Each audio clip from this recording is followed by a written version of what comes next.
Welcome to Silicon Valley Impact, where business insight meets startup innovation.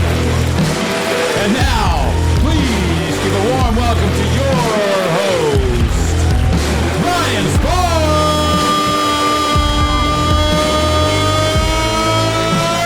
Emotional, damn it! Oh, boy. Emotional, damn it! Keep them coming. Keep them coming.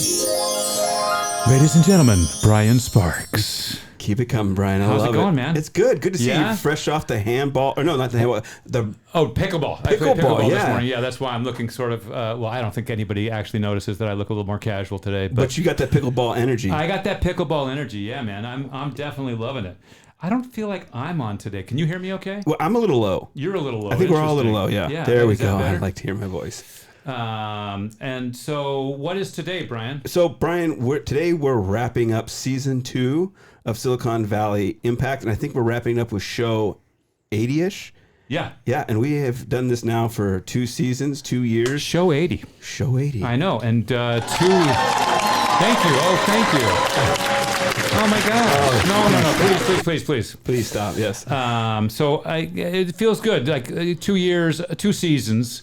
And it feels like we've accomplished something, like we've done something, like now we've arrived. Year 3 says something. We're growing. The show is growing. We had a lot of great guests coming up in year 3. We're going to keep that energy going. So really excited about it. But I want to thank you all for joining us for 2 years. Yeah, 2 years. Well, speaking of birthdays, Brian, you had a birthday too. Right? I did have a birthday on it lands on Thanksgiving weekend, which I don't think is the best, but it turned out to be a remarkable weekend. We had a really great time. Good, and you share you share a birthday with your daughter. I do. My daughter and I both have a birthday on the same day. That's super cool. I know, but she wasn't here this year, so it was kind of a mixed bag. Okay, well, we know she listens to the show, so we'll say happy birthday. Just a little bit of housekeeping for us.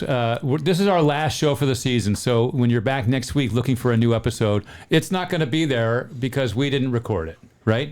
We're going to take a break. We're going to come back in January. We'll be back in a few weeks. Secondly, if you're listening, I want you to hit the follow button, and if you're watching on YouTube, I demand that you hit the subscribe button right now. Okay. That's all my housekeeping. That's all I got. You done? And tell a friend. Oh, tell a friend. Okay. Send it to your mom. All right. Send it to Brian's mom. Send it to, our sole listener. All right. Well, welcome to Silicon Valley Impact. I'm your host, Brian Sparks. That's Brian Bernasconi. The purpose of this show is to... Wow, I got an introduction. That's my first time. Season 2. End of finale, season 2. Like, that's the cliffhanger. Who is that guy? Who is the other Brian? There's 2 of you? Now you know. The It's the big reveal. on everybody's face when they walk through the door. You're Brian? You're Brian? You're Brian. Who are you? Yeah. All right. I love it. The purpose of the show is to have honest conversations about what it takes to build great businesses and communities so that you can make an impact within your own. All right. So, Brian, we're wrapping up show... It's nice, dude. Yeah. We're wrapping up season 2, show 80. We got 2 incredible guests, and we've been on a roll. We've been having some great guests this year, and we are not letting off the gas anytime soon.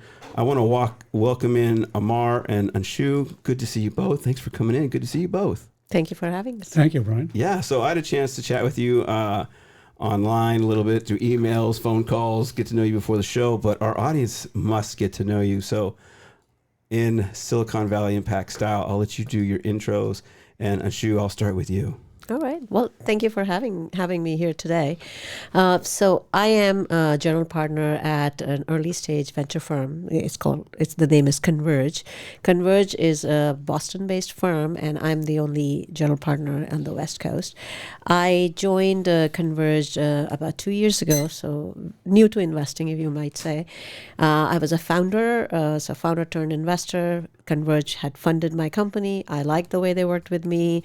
I have been part of 5 startups, 5 acquisitions, so I've seen the operator life, the good, bad, ugly of founder of investors. So I really like the way Converge worked, and I ended up on the dark side, so they say. You have taken, you've moved your experience forward. Go ahead, Brian. Well, she was concerned that she wasn't going to be doing that intro in less than 60 seconds, and that fit in perfectly. I just want to say it worked out beautifully. It's a seasoned veteran right there. Exactly. Well, I do want to say one thing. Since this is the last show for the season, I'm going to say you saved the best for the last. Indeed, we did. You are absolutely right. Yeah, in fact, you were supposed to be on last week, but I said no. Yeah, We no. won't have you. Yeah, exactly. On that show. Hell's no, we're going to make this you're going to be the season finale. Yes. And we did the same with Amar. Amar, good to see you. The season finale cliffhanger. Yeah. I love that intro, by the way. It was an thank you. equivalent of Let's Get Ready to Rumble. Yes, he I has try that my voice. best. There you go. That's the cliffhanger, season finale cliffhanger music right there. Okay, go ahead. Oh, shoot, sorry. Oh, My it's bad. okay. Reel it in, Brian. It's that pickleball energy you got going. All right, Amar, good to see you. Give a little intro about what you're doing, what you're working on. So currently it's a new private equity fund. Well, give which them your is name so, you know. of the fund, Solaris No, Ventures. your name. Cause Amar Flora. Yeah, okay, go ahead. So private equity fund, Solaris Ventures, which we just established 8 months ago, but we're focusing purely on data centers. It's seeded by a much larger fund that's been around for 25 years, Apollonia Capital here in Palo Alto as well. But that's cut the boring stuff. The more interesting piece I'm working on, which I'm revealing now as I go, is a social media platform called Only Dads. It's family friendly. It's clean. That's hilarious. That's an adorable name. And I did get a cease and desist letter 3 weeks ago from OnlyFans. Well, so you got the hats You too? kidding? You sell the hats? Well, my lawyers got involved. They told them politely to, Go take it someplace else? basically. Yeah, yeah. And got some investors coming in. So I'm trying to balance the two out. And then I also own a couple of other companies that I've invested in, a real estate tech, a coffee company. And I just joined the board of a pharmaceutical startup that's designing pills for respiratory health and tuberculosis, selling them in India. Wow, Amar, you got a lot going on. How do you juggle it all? Well, two primaries, so it's just private equity and Only Dads are my main focus. The rest is sitting on a board. We got to get some swag, Brian. I know that we're going to get there eventually, but I'm dying to know what Only Dads actually is. If it's what I'm imagining, it's, well, I don't even want to say what I'm imagining. Yeah, let's start there because obviously inquiring minds want to know. Yeah, I'm sure everyone's on the edge of their seat. Like, is it Only Dads?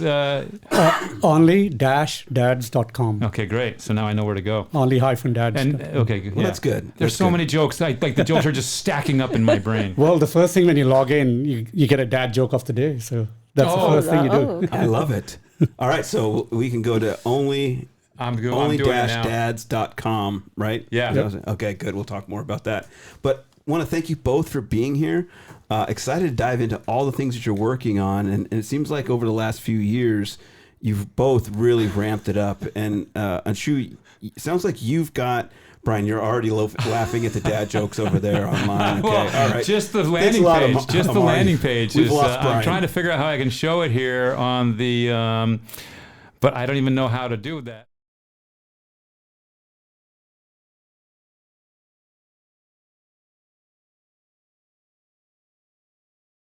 All right, so Anshu, let's talk about you. So, interesting fact: you started out as a founder and kind of progressed into the VC space. Talk a little bit about your journey, about what got you into this. What said, okay, I'm going to go out, start my own company, and then the transition to VC. Talk about what's brought you into this. Sure. So I have been operator all my career, really. So I've been started as an AI engineer when AI wasn't really hot. It was not called AI. I was working on neural networks for speech. So really, I wish I had graduated now. I would be really wanted by most companies because it was at that time AI wasn't really hot. But then I moved on the product side and I ran product and entire marketing for 4 other startups. So just pre-revenue and took all of them exited. The first one got acquired by Akamai, second by Juniper, third by HP, fourth by Citrix. And then I finally decided, Wait, don't blow by that too Yeah. fast. You were 4 for 4 in your startups. in the startups, yes. As That's head wow. of products. Yeah, that is As definitely. Where's head- Yeah, Brian, really. please, Sorry, there it applause. is. Audience, come on. That's impressive. So all had you in the space of product. Is That's I'm hearing correct. that? Okay. So I ran product and marketing. So I had the entire go-to-market Okay. for all. And all of them I joined pre-revenue. So pre-revenue to exit, I've seen all 4 of them. And it's been incredible. But then I realized, I was working on somebody else's vision. It wasn't mine. So I started my own company with 2 of my, I had 2 other co-founders whom I had worked with in the past. And that was in serverless cloud, serverless compute, and serverless storage. So I've been in cloud infra all my career. And I decided, I'm not going to sell this company. I wanted to make it big. Okay. But, you as a founder, when the time comes, you have to make a decision. So we got an offer from DigitalOcean. So 3 years into the making of the company, get an offer from DigitalOcean. We look at ourselves and it says, should we continue working on the company? And we were actually raising our next round at that time.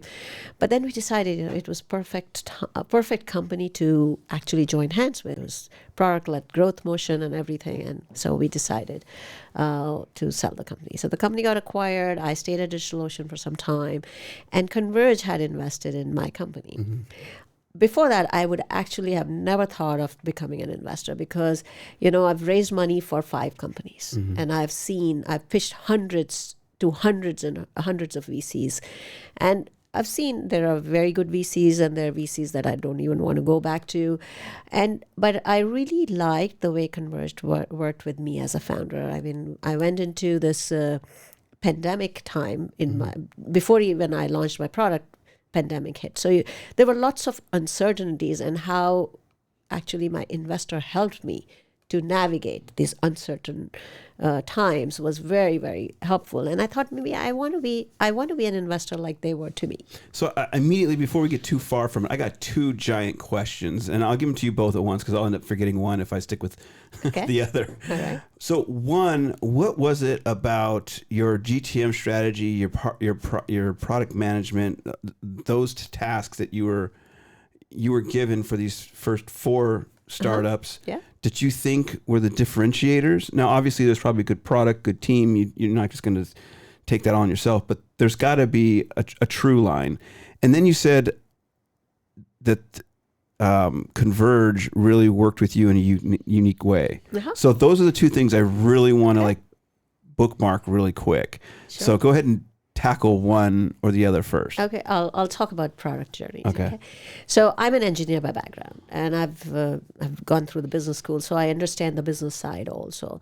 The thing I think I stayed true to my domain. This is my domain expertise. I like what I do technically. Okay, and I kind of picked the companies that I felt I could contribute the most, both technically and business-wise. I understand it, and I understand the space very well. I can work with engineers because when you are in an early stage startup, you have to really, really work well with the engineers because you have to earn their respect in many ways so they can basically rely on you to take the product to the market. So being in early stage companies, basically being in the executive team of the early stage, you have to not only just be hands-on, but also build a team, build a high performance team. And that's what I was good at. I was really good at understanding what I'm building, understanding how to take it to the market, who my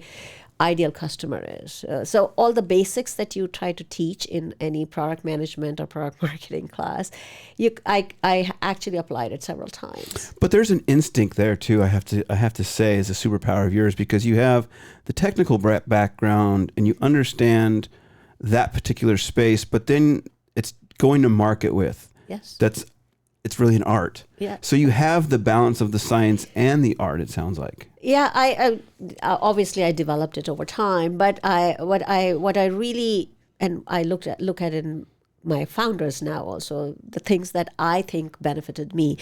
One thing I was this obsessiveness over customer. Okay, so you don't sit on a product and you wait for the big final release. You kind of iteratively release your product. I've been in developer tooling and cloud infra, so you can actually sometimes you can actually release, you can develop your product in open. You actually ask your developers that you are catering to, what would you like to see in this product going forward? So there is that obsessiveness over customer that helps. Then the other thing is you're not everyone should be a customer of yours. Okay, sometimes in startups we make the mistake that everybody who walks through the door looks like a customer, and you don't know how to say no, and then you're doing your product development this way and product development that way, and it all gets scattered. It sounds, the word that lands with me, and Amar, you can chime in anytime if you have questions, because we're going to get to you, but if you have questions, get on this, because this is really good. But what it sounds like to me, what you're obsessing on, which is in contrast to other people's obsession is, and I'll start with other people's obsession, is they obsess on the product. You said you obsess on the customer and the fit. That's right. Like it really and if it doesn't, you're okay with it. I really feel like you don't have that like desire for validation that everybody needs this. That's correct. Yes.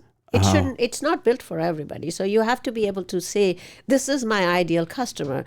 And I kind of say is that there is, you have to find, it's a field of ponies and you're trying to find your zebras. So because you have to understand who your ideal customer is. Yeah. And that's what I was actually really good. I think I was really good at finding my fit. Okay. And that's what I look for in my founders also, is this a product founder or a founder market fit? Because, we invest so early on, there's no product market fit at that time. So I try to look at those features or those characteristics in the founders. Does that answer your first question? Yeah, because I could really feel, again, the fluidity of the science, like the product does need to be right. And I love how you actually bring the engineers on board, like you get buy-in from them. Oh, absolutely. And allow them to create with you. Absolutely. I think that is that working together with engineering is the success. Yeah. It leads to the success of the company, because if you're developing something else and you're trying to sell something else, or you're trying to sell futures which they haven't developed, then it's kind of a failure at that time. So yeah, that was the first part of your question. The second part was, how did Converge help me navigate the uncertain waters? Okay, at that time, so it was. I thought because I had done 4 startups. First of all, I knew it all. But when you are the CEO, you realize a lot of this is very new. Okay, because the buck stops at you. It's just you have to handle everything, everything. There's nobody to delegate to. Okay, because it just stops at you. And so there is, and then when pandemic hit, I didn't know how much cash should I have, because we don't know when will be the right time to raise the next round. Okay. Then there were a lot of other factors, like, how do we continue hiring? Do we stop hiring? All those things that you know what you should be doing, but you're not certain about it.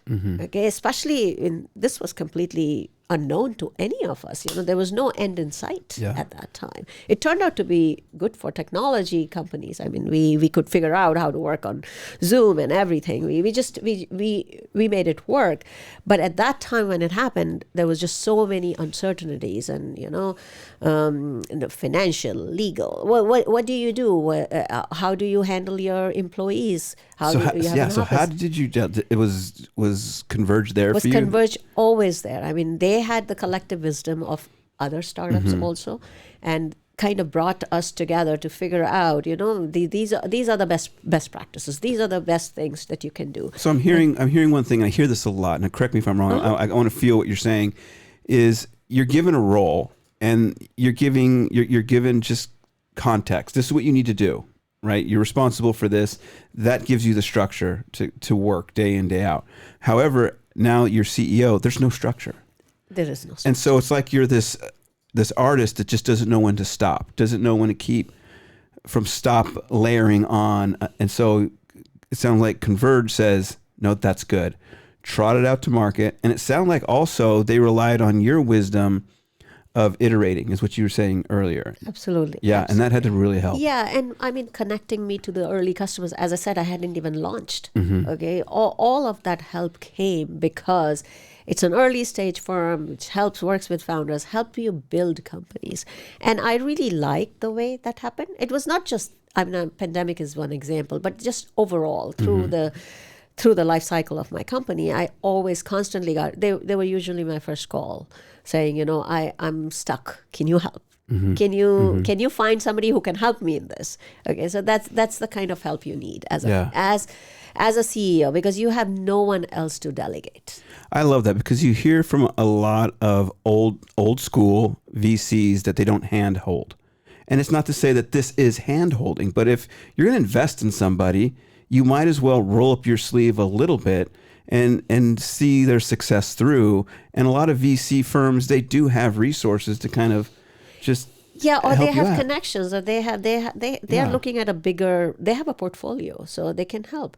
But there's a difference between hand holding and there's a difference between me asking for help. Yeah. So every investor should know that the founders or the CEO is the captain. Okay, and and I'm very careful not blurring that line. I'm not going to run that company for you. You are running the company, but you are asking. That's the me for VC help. hat. Yeah, That's yeah, right. yeah. Okay. You're asking a VC for help, and I'm going to help you. Okay? Yeah. But that boundary should not be crossed, because that can hurt in many different ways. Yeah.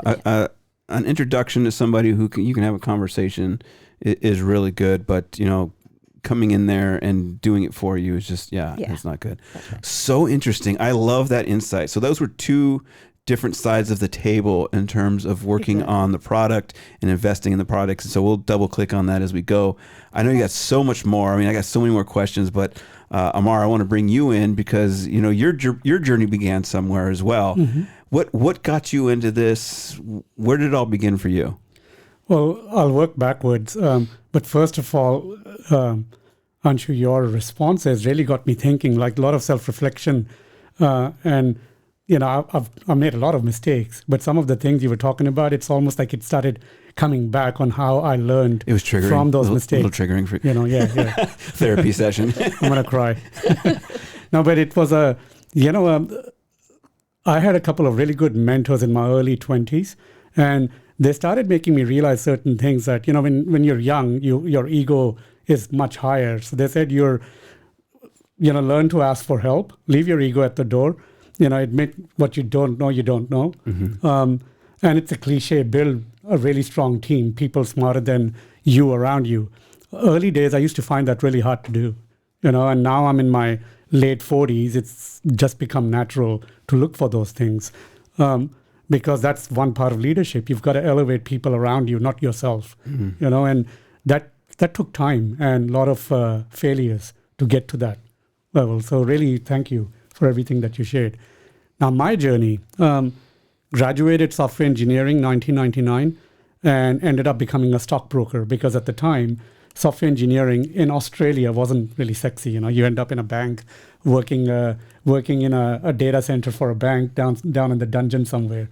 So stockbroking, wealth management, that took me around the world from Australia to New York, London. Then I flipped careers, went into university, but not on the academic side. I was a director of finance and ops for a university. That got me involved with some of the very wealthy billionaire donors who graduated at some point from that university, and I ended up in oil and gas and energy and infrastructure. You were in California, or you're still in Sydney? Still in Sydney, okay. But that oil and gas energy intersect brought me to California a number of times, to Canada, to Singapore, to China, all around the world where they're building large projects. Mm-hmm. Number of things started standing out to me was that all these people, self-made people I met, they had couple of things very unique in common. One was they just knew how to, perform under pressure. They knew about resilience. They knew about repetition of failure and then eventually becoming successful. And, they knew about something very, how do I put it? They knew how to talk to people at all levels and how to get the best out of them, even if they didn't need them, right? It was almost like learning to give something first before you, always asking. So that all started coming together for me towards the end of 2012 when I started my first company, which was education tech. And it was also because one of the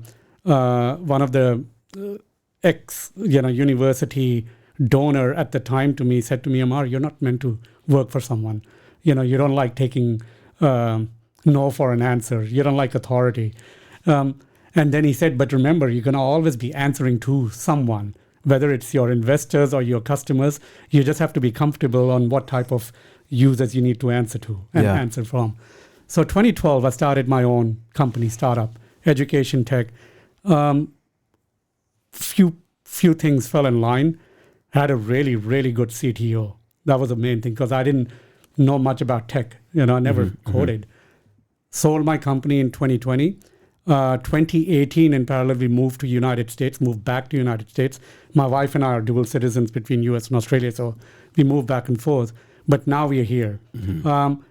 When we moved to US, I started a government technologies company. Was doing really well. Signed up a couple of big cities out in the East Coast.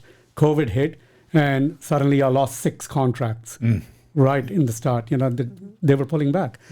So I had to make a very quick decision. I just stopped the company, took a 1-year break just to, start recapping what's next, what I want to do. Started a real estate tech company. That's still running well. My goal with that was very ambitious. It still is, because growing up in Australia and then understanding the Australian real estate environment, the India's real estate environment, the British, the European, as a real estate sector in the US is really far behind, right? So, and I can go into the details of it at a later stage. Well, I'm curious. Right up front, you were in finance. Real estate didn't come up until I heard you say, I started a real estate company. So how did you identify a problem in the space? I was buying a home. So okay. I was buying a home. Here my in the wife States. and I, in the States, in Orange County. You're going to get Brian leaning forward right now. Yeah. Orange County, and I started noticing all the, there's so many people involved in real estate here, and then the commission is so high, but then the closing costs are so high, and then it's just fragmented. Like I was getting emails from different parties about different things. So I started doing a process map at the time, and in Newport Beach, I have 2 really good friends, real estate attorneys. I presented it to them. I said, this is what I want to do. It was essentially building out a Jarvis of real estate, like the Iron Man Jarvis. You pick up the phone and say, do this for me, buy my next house. That's what we essentially built out. It's that company is now running on autopilot. I don't get involved. I'm the largest investor shareholder. November 23rd, 2023, Thanksgiving Day, my son was born. So my firstborn. At that time, I started, when we were leaving the hospital, my wife got, this was in San Francisco, my wife got all these resources. And I started researching just out of curiosity. Moms get a lot of support. We know there's a lot of activity around social media for women in general. I couldn't find much for dads, nothing. So that's how Only Dads came about. I didn't start the company up until this year. I was just too busy, trying to raise a son. So when I mentioned Only Dads to a couple of my friends, in fact, 4 of them joined me, and they're not even dads. In fact, 3 of them are single guys, and 2 of us are dads. But it just kind of started growing organically, and now we've got a footprint in Australia, Singapore, London, India, China, because people at first found the concept really funny, but they also realized that there's something there because it's a social media / e-commerce platform serving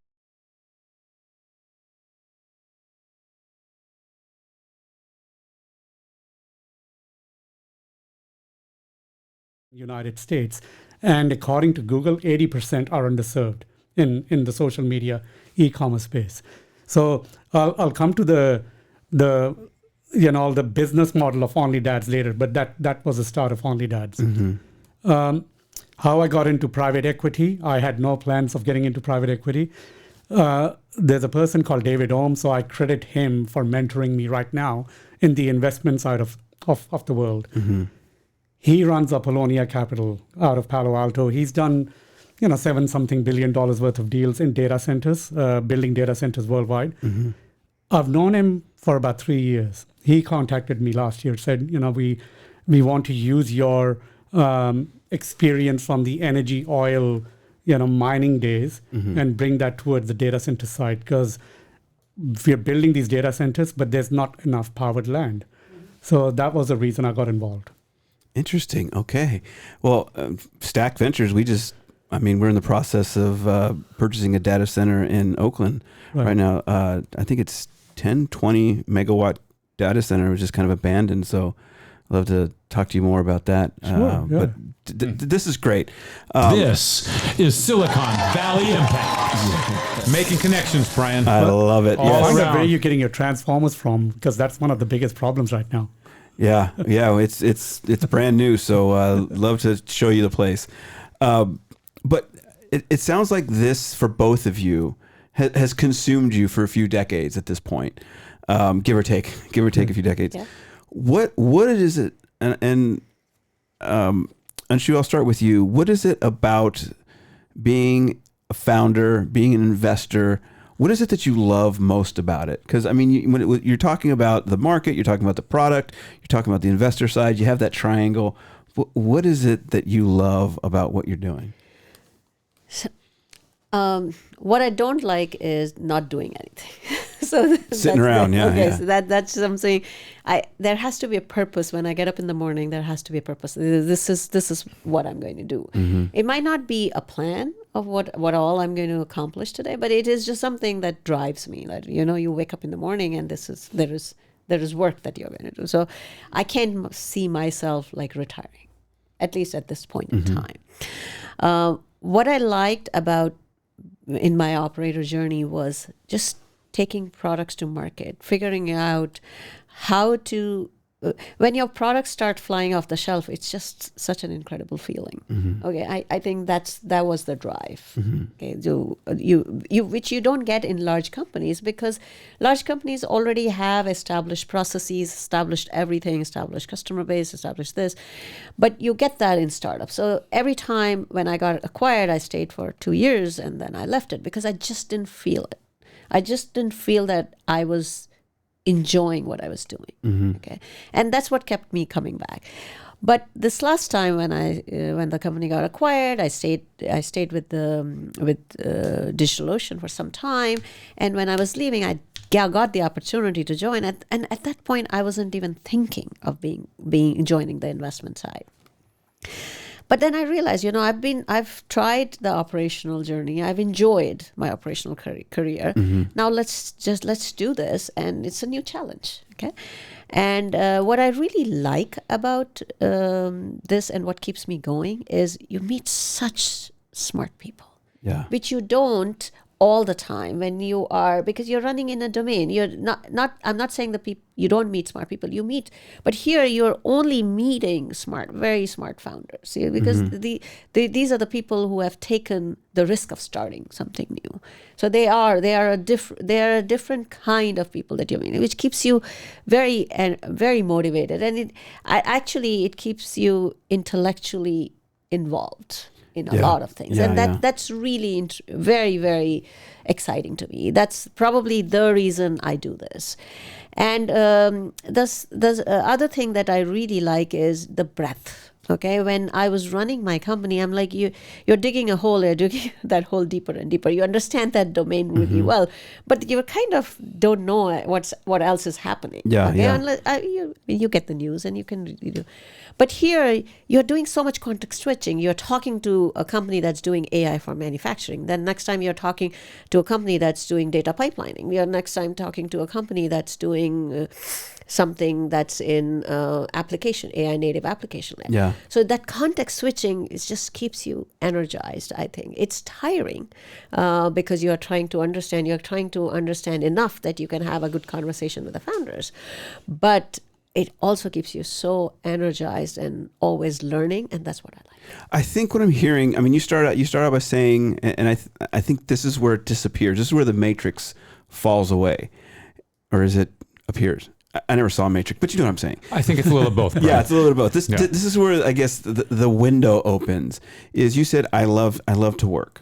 That's right. Right, but as you started to describe it, I started to hear that it wasn't necessarily task oriented as much as it was you're building.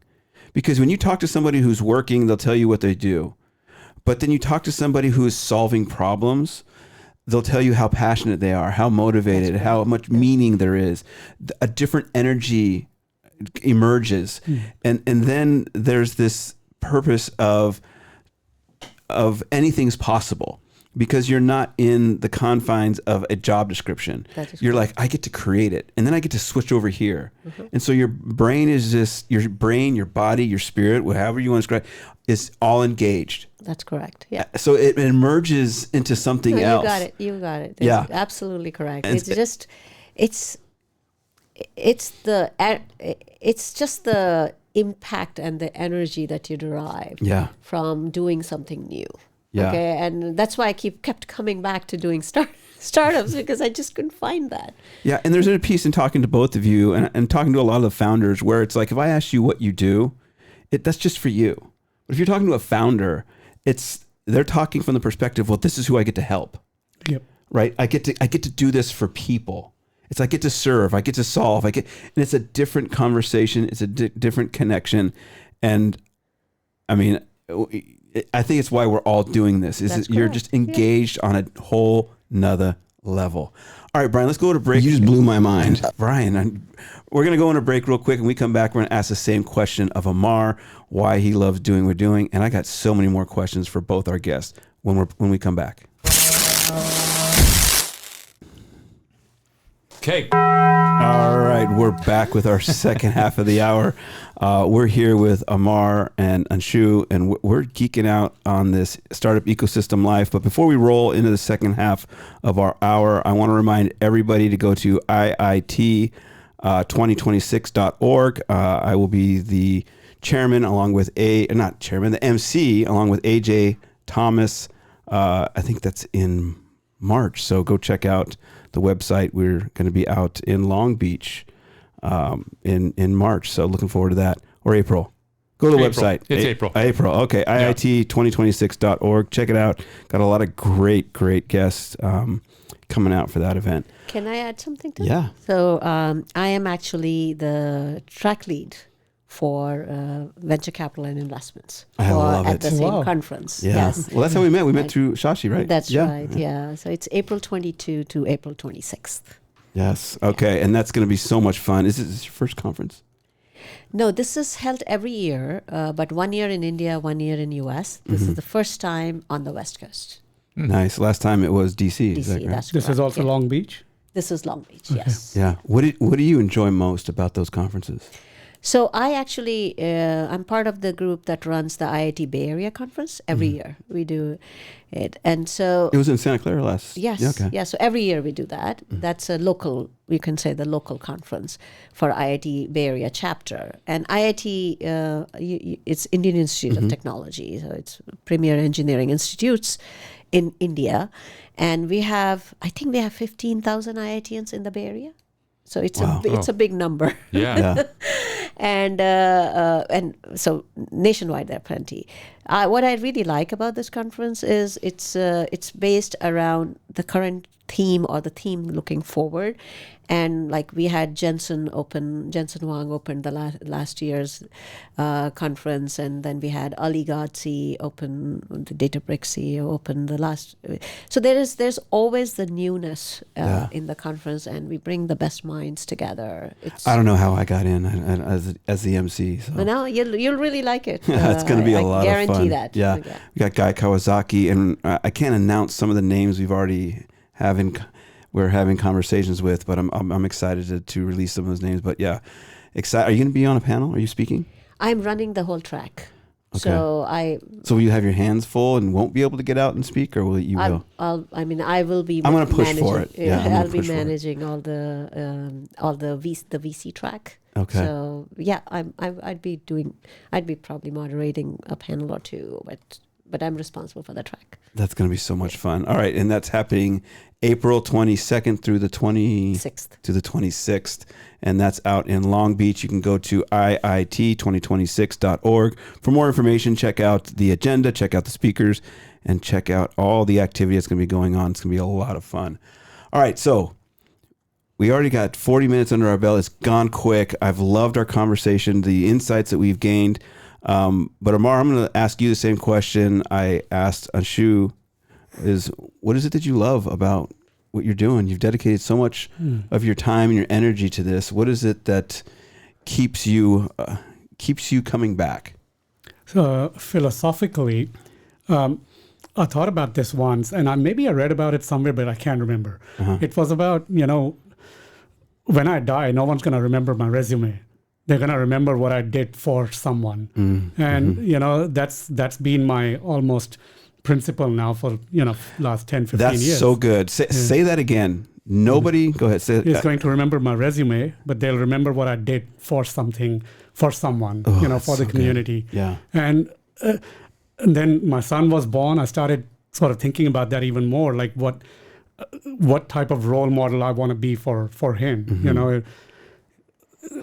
At the end of the day, it's his choice, but at least I can do the role model for him and say, you want to go out and be a creator, not just a consumer, but create something that people love. And that's what I like about being a founder and being a investor at the same time. It's just and then matching the two up. Yeah. You said that early. I mean, I want to kind of link this. You said that early in your career that you went looking for mentors. I don't think a lot of people, I think people at a high level do that. I think people who build businesses and are creators and building, they see that, but I don't think it's the norm. What do you think it was in you?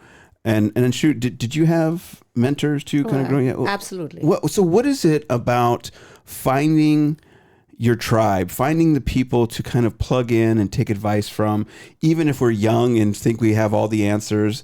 There's still the importance of finding coaches, mentors, dads, whatever it may be. Why is this important? Well, I will. In early days, though, I think this was a mistake I was making. I was looking for mentors to validate my idea.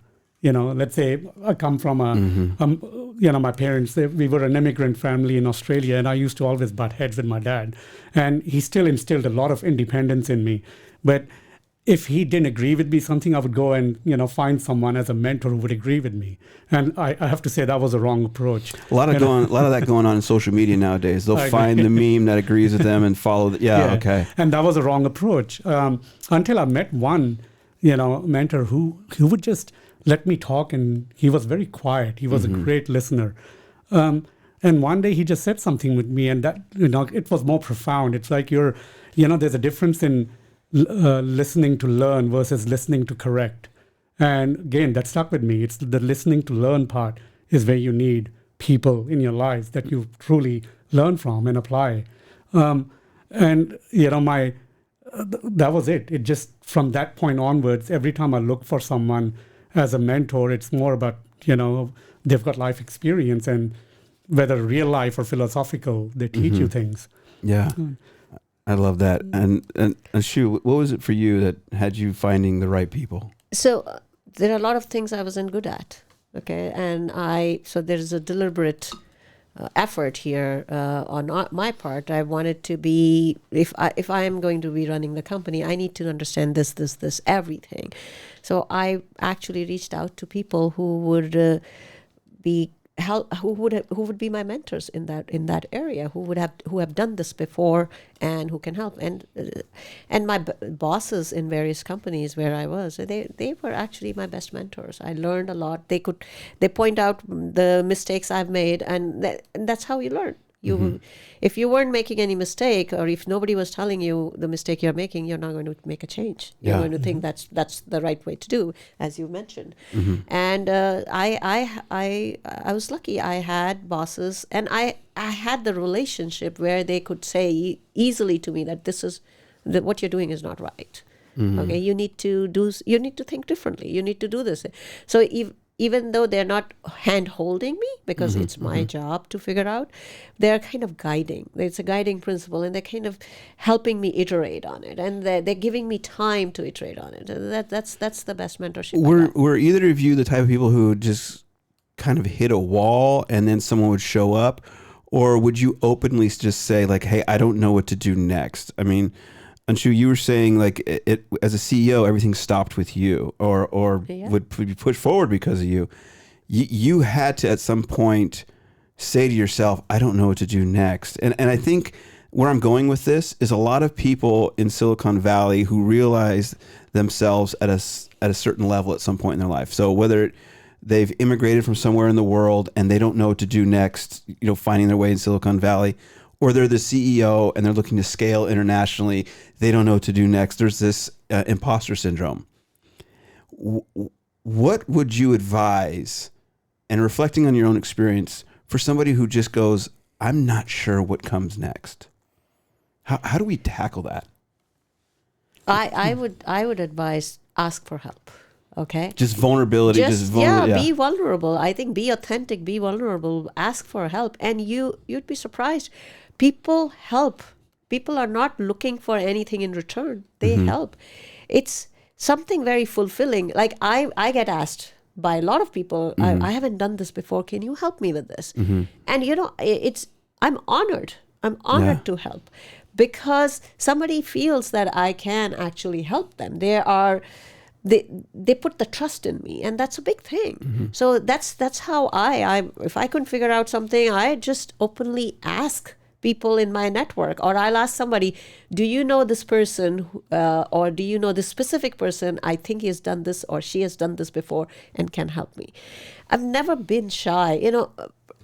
My early childhood actually is kind of shaped me like that. I've changed 10 schools until my 12th grade. Okay, not because I was a bad kid. My parents just moved because they were in a transferable job. When you are moving that fast, you are making friends very fast. You're trying to figure out. You're trying to fit in very quickly. You're trying to So you ask others. You ask people. So that kind of shaped me the way who I am, and I'm actually not shy in asking for help at all. I love that. I think that's not. I get what's the word I'm looking for. It's not encouraged enough. Well, and it's not as easy as it sounds for a lot of people. I think there's something to be said for that ability that was given to you. That's a gift that you got, and not everybody feels that same way. That it's just okay to ask people for their time. Absolutely. Yeah. I think I wish it was, because I'm sure a lot more people would be willing to give their time. I think it seems a lot more scary than it actually is. I think it's being comfortable with saying, look, I don't know what to do next. And not coming off or feeling like, hey, I'm being weak here, but confidently vulnerable. Like it's back to, you can be really confidently vulnerable, and then there's this, I can sound like I'm weak or a victim in the situation, like I'm stuck, and you don't want to do that. I think there's a fine line. And I think to your point. In the end, I mean, you have to execute on it. So it's up to you. The help you got, maybe you'll take it or not take it. You'll use your own judgment. So in the end, execution is all yours. Yeah. Okay. So that's in your control. But asking for help, you're putting trust in somebody else, and they are also thinking that you're putting your trust in them, and people gladly help. I mean, you'd be amazed. People are just very, very giving with their time. And there's nothing worse than pressing forward and everyone else says, I don't think they know what they're doing, and you're not willing to ask for help. Especially if you show up with a little bit of humility and empathy and humanity. Yeah, I think that bringing some qualities with you is definitely a better way of getting others to help you out. Yeah, Amar, I want you to chime in on this in terms of asking for help. Was that moment? Did you ever get that imposter syndrome where it's like, I wasn't expecting to be at this level? All the time, and fortunately, like Anshu, it also comes naturally to me to ask for help. But I also think of it from the other way. There are so many more experienced people out there than me. And when you ask them for help, you're also showing them a sign of respect because they're honored. They say, oh, Exactly. we will help you. Yeah. I was talking about Only Dads. I was just talking about Only Dads at a dinner about a month ago at an investor dinner. 2 investors said, we want to invest in your platform. And I said, you don't know me. I like to get to know people first. You don't know me. There's like the fact that because I was talking about Only Dads and I said, look, it's my first time I'm building a social media platform. And one of the key pieces I'm missing is someone who's on my team, on my founders team, is someone who's built a social media platform. Those 2 investors heard that. They said, because we know people and you need those type of people. And the fact that you were openly talking about it at that big dinner table, that's why we want to help you. It was purely my way of asking for help. Then I got to know them more. And they said, yeah, we want to invest. And one of them is going to bring in one of their COOs. She's apparently a superstar in building social media platforms. Wow. Wow. It all came by just me being out there and saying, look, I don't know about social media, but I'm building it. Yeah. And so let that sink in. Those of you listening in our audience, let that sink in. Here you got more than you actually asked for just by talking about not only what you wanted to do, but saying, hey, this is what I don't know about this particular space. Everyone has a weak link. Yeah. It's about recognizing where your weak links are and filling them with the right people or right processes, right automation, whatever. Yeah.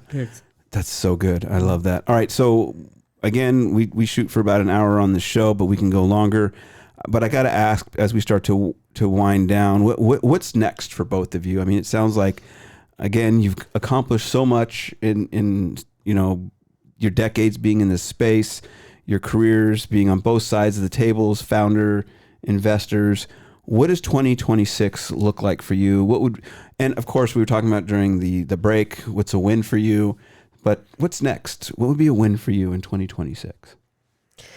So, I mean, lots happening in 2026. Yeah, big question, right? Just one? No, just many. Yeah, so like professionally, it would be great to see a few companies do extremely well. Yeah. Okay, so it's always rewarding when you know that you are able to help the companies that you have funded. That would be amazing. That would be. I want you to finish your thought, but I also want to kind of put this thought in there. How could a company approach you and appear to be fundable for you? So the companies can approach me directly. I'm very accessible over LinkedIn. My email is my first name, Anshu @converge.vc. Send me. I've been a founder. I've done startups. I actually am an investor that replies back always. Okay, Nice. so, We get the best here, Brian. Yeah, really. That's good news. so directly reach out. I will. I do it. I invest. My thesis is invest in B2B tech. So I don't do consumer. So if you're a consumer, I'm not the right investor. Okay, I only. There are certain areas we invest in, most domains. The only domain that I don't invest is health tech domain because we don't have domain experience there. Well, that's the only reason. And it takes a long time. It takes a long time to build. But anything else is open. We invest in all. So whether it's a native AI application layer or it's AI infrastructure or it's automation of physical industries that's happening through AI, investing in all. So please feel free to reach out there. That will be a win from this show for me. If I get founders reaching out to me, that's a win from this show. I love it. I think, Brian, that's the second time I've heard someone say that. I think it was Lu Zhang was here and she says, hey, I'm deploying and I'm looking for founders. Yeah. Yeah. I think you're... And honestly, we have experience with that desire coming true, right? I mean, there have been a lot of connections that have been made here on this show. Yeah. So that's how great. it actually got started. Yeah. So I'm going to affirm that's coming your way. The phone's going to ring. Yeah. All right. Wonderful. The best of the best. Well, that's good. That's good to hear. Anything else top of mind? No, I think it covered it professionally. Personally, I mean, there's always personal goals. So Yeah. Well, give us a for instance. I'm trying to eat better, Brian. not you. Oh, sorry. I was going to get into it. But I mean, are you really trying to eat better, Brian? Is that for real? Yeah. Oh, wow. I don't even know, what does that mean? I've asked ChatGPT to give me a diet plan. Oh my gosh. Yeah. Wow. Big year for you. Was it a good plan? Yeah, it's going to be very protein heavy. Going to get my my weight training, back in sync. I'm going all in. Wow. It's a little cliche to say, I'm going to work on, my health and my weight lift and working out as my New Year resolution. But no, I'm actually very angry at myself for dropping off. Yeah. It happens. And I know it's what you're a long saying. Life. I mean, it really, in some ways, it's a long life, and you go through phases, and you can't do everything you can't be everything all the time. Yeah, and I know all of you who are looking online on YouTube right now. You go, Brian, you look great. I appreciate you. No, seriously, you look amazing. No, we all could do a little bit better there. So longevity, I think when you have your health, you can have 100 problems, but when you don't have your health, you've got one problem. So take that with you. I think it's it's time to think outside the bun, Brian. I know. Stop with the tortillas and the burger buns. Yeah. Every day you show up here with like chocolate chip cookies and Taco Bell. I'm not sure that's the way to go. Sorry about those old-fashioned donuts I brought in earlier.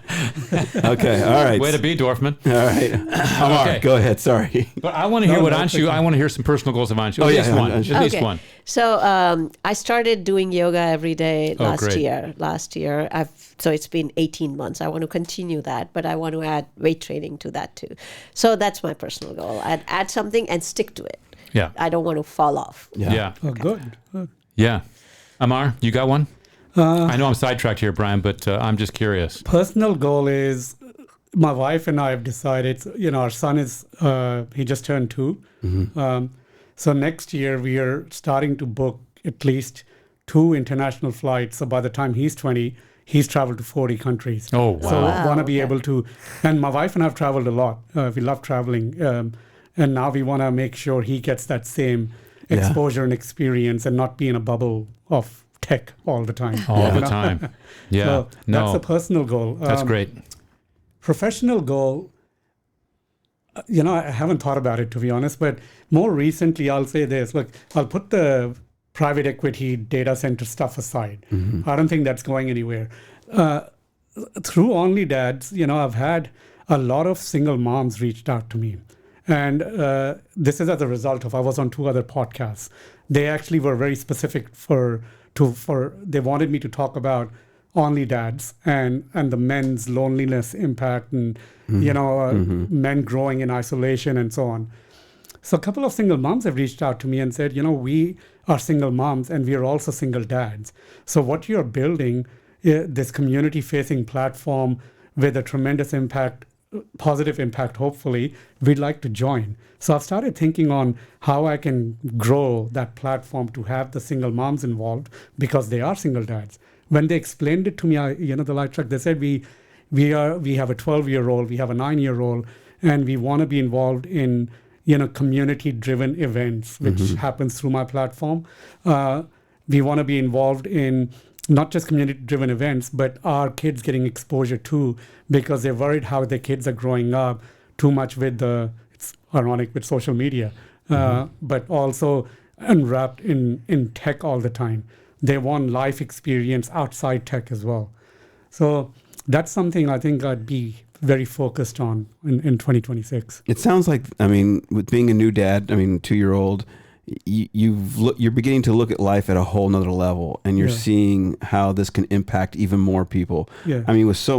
Moms and dads are everywhere. So, love to learn a little bit more. And there's a concept I have to credit Elon Musk for it. Mm-hmm. One of his podcasts, he mentioned a few years ago the concept of business shower. There's bridal shower, there's baby shower. So we are actually building that into our platform. The idea is it'll have a pool of money. Think of a Starbucks. Mm-hmm. You add $25 and you can go buy a coffee. Have a pool of money. We don't need a banking license. We just hold all this money. And then on a monthly basis, let's say City of Los Gatos, they get a pot. And the local dad ambassador, they can use that pot to help a family in need or a family starting a business out. Mm-hmm. Hence the concept of business shower. Yeah. Something as simple as that. But we'll still earn our money through interest earned on that big pot sitting around. Oh, I love it. That's such good stuff.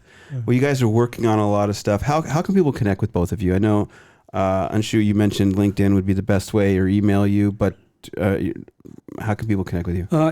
LinkedIn, email, all's good. But I've got too many emails, so maybe I'll give my personal email if they want to connect with me. We've had one person give their phone number, but I wouldn't encourage that. Yeah. But yeah, you both are very accessible. Actually, I do have a second line. So I've got a business line and a second line. The second line is a bit more not well. 1-800-ONLY-DADS. That's a good idea. I think that's a 966 number, isn't it, Brian? 976. Yeah. 976. Yeah. But you know, only dads, you see the red panic button on the bottom right. Yeah. You know, that's just a funny thing. So if you press that, it's actually a help desk call center, but it'll go through your steps. You know. Oh, nice. If you're currently having an argument with your better half, hang up. We can't help you. That's the first. I think you should have a hotline, like a Cyrano de Bergerac hotline. Like, okay, now you're going to say this. So I definitely got. But my second phone number is 650. Oh, that's okay. Just a second. It's a new line. No one memorizes phone numbers anymore. It's just a button nowadays. Yeah. 650-281-7875. Okay, we're gonna blow up your phone. Here it's coming. It's coming at you. All right, so I got to ask a selfish question, Amar. This one's for you. If you were talking to somebody, I'm not naming names, and they just bought a data center, what would they do next? Well, I Talk to hope you. they have tenants. You know, first thing. Empty building. It was empty building. Well, empty building. Then talk to me. You just asking for a friend, Brian? I'm asking for a friend. Yeah. Yeah. Got Literally. Yeah. Talk to me first. Okay, Yeah. we'll talk. We'll talk. Wink, wink. We'll talk. For my friend. All right. So I think that's about it for now. Brian, season 2 in the books. Season 2. Yeah. Episode 40. Episode 80. 80, and we'll see you. Yeah. We love it, man. So we hope you all have a great Christmas, have a happy New Year, happy holidays. We'll see you in January 2026 for the kickoff of season 3. And once again, go to IIT2026.org. Check out the conference. We'll see you all real soon. Be safe.